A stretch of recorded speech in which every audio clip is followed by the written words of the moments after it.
Chapter 1 Awakening to Loss. In the dim light of dawn, the realm of Asgard lay in a serene slumber, its golden halls and majestic palaces shimmering with the first touch of the morning sun. The air was crisp, and the world was at peace. Yet, this tranquility was about to be shattered by a discovery that would send ripples of chaos through the 9 worlds. Thor, the mightiest of the Aesir and the god of thunder, was the first to stir in his grand chamber. His dreams had been restless, filled with storms and shadows, and he awoke with a sense of unease. The great warrior's instincts told him something was amiss, even before his conscious mind could grasp it.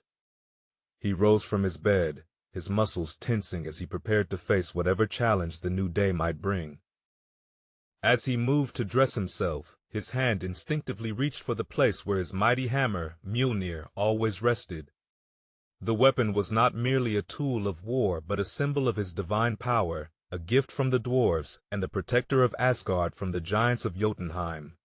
But his fingers grasped at empty air. Mjolnir was gone. A surge of panic shot through Thor's veins, his heart pounding like the thunder he commanded.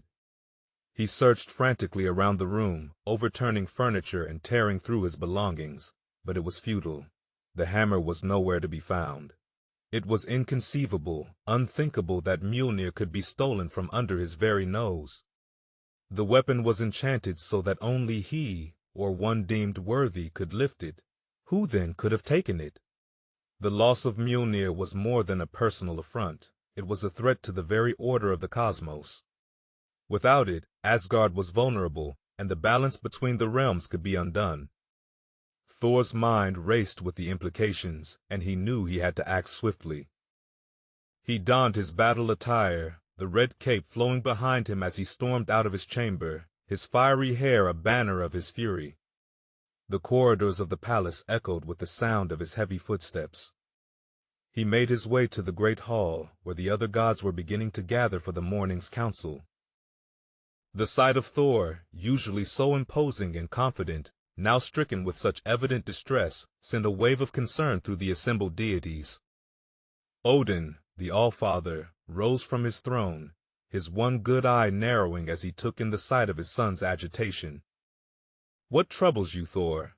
Odin asked, his voice a deep rumble that seemed to resonate with the very walls of the hall. "My hammer, Mjolnir, has been stolen," Thor replied, his voice a mix of anger and disbelief. "Without it, Asgard is in peril." A hush fell over the hall. The gods exchanged worried glances, for they all knew the gravity of the situation. Mjolnir was not merely a weapon, it was a keystone of the Aesir's power. Its loss could spell disaster not only for Asgard, but for all the realms. Odin stood, his presence commanding the attention of all. "We must find Mjolnir," he declared, his voice leaving no room for argument. "No effort shall be spared, and no corner of the 9 worlds shall remain unsearched. The hammer must be returned, and the perpetrator of this theft must face the wrath of the gods." The gods nodded in agreement, their faces set with determination. The theft of Thor's hammer was an affront to them all, and they would not rest until it was recovered.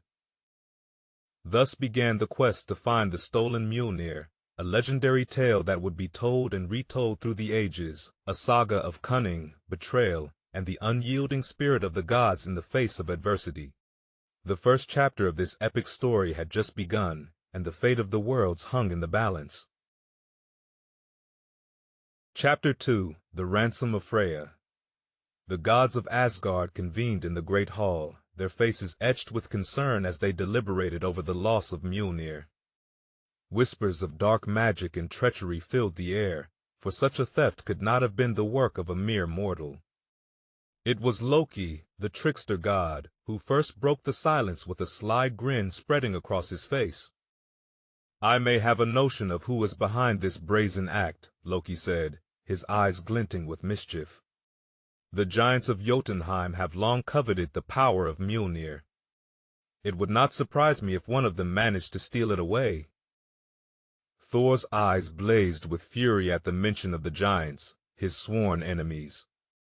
Then we must strike at Jotunheim and retrieve what is rightfully mine, he bellowed, slamming his fist upon the table. Odin raised his hand, signaling for calm. We must not act in haste, Thor. If the giants possess Mjolnir, they will be expecting an attack. We need a plan that relies on more than brute force. Heimdall, the watchman of the gods, who saw all that transpired in the 9 worlds, spoke up. I have observed unusual activity in the realm of Thrym, the king of the frost giants. He has been boasting of a new treasure that has granted him great power. A murmur of realization swept through the hall. It was clear now where Mjolnir had been taken. Odin turned to Loki, knowing that the cunning god's talents for deception would be key to their strategy. Loki, you shall go to Jotunheim and confirm our suspicions. Discover what Thrym wants for the return of Mjolnir, Odin commanded. Loki nodded, a devious smile playing on his lips, and transformed into a falcon to speed his way to the land of the giants.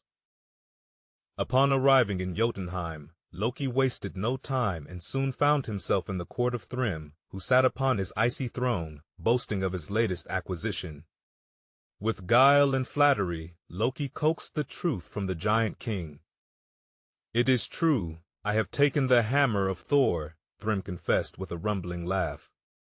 And I will return it only on one condition, that the goddess Freya be brought here to be my bride. Loki's heart sank at the demand, knowing the trouble this would cause.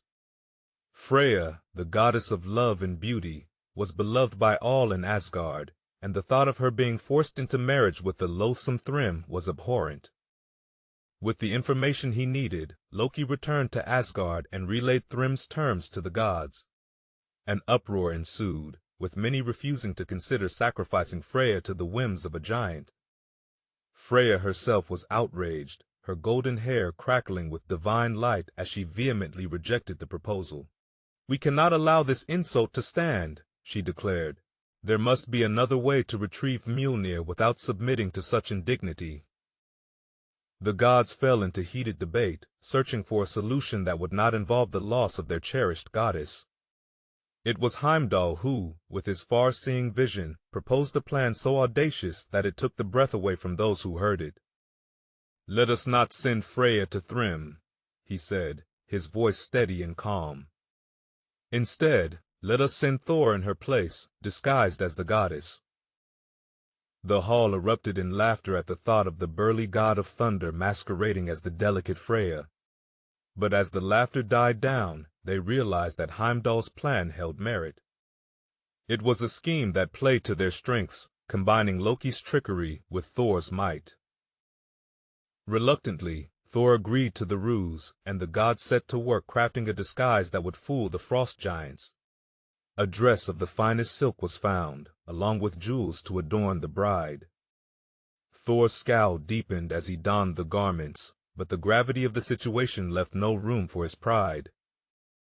Loki, ever the shapeshifter, transformed into a handmaiden to accompany Thor on the perilous journey. Together, they set off for Jotunheim, the fate of Asgard resting on the success of their daring masquerade. As they approached Thrym's hall, the eyes of the frost giants were filled with wonder at the sight of the beautiful Freya.